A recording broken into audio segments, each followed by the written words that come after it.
अस्सलाम वालेकुम फ्रेंड्स। नाम है अदा।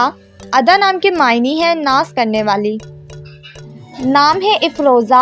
इफ़रोज़ा नाम के मायने है रोशन, मुनव्वर। नाम है अहमदी। अहमदी नाम के मायने है सोने का सिक्का। नाम है आलिया। आलिया नाम के मायने है जन्नत, आसमान। नाम है इबज। मायने है सबसे ज़्यादा खूबसूरत। नाम है अफशीन। अफशीन नाम के मायने है सुनहरी। नाम है अहमरीन। अहमरीन नाम के मायने है सुर्ख रंगत वाली। नाम है इज़ालुन्निसा।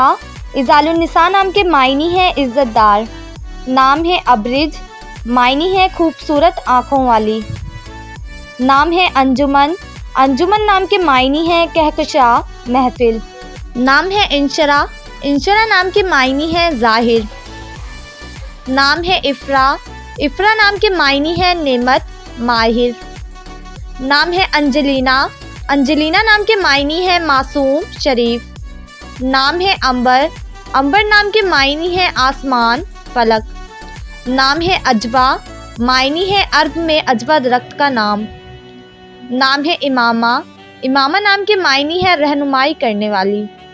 नाम है अनीता। अनीता नाम के मायने है खूबसूरत, हसीन।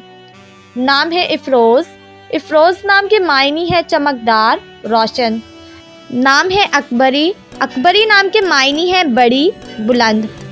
नाम है अंजील। अंजील नाम के मायने है खुशखबरी। नाम है ऐना। ऐना नाम के मायने है खूबसूरत आँखों वाली।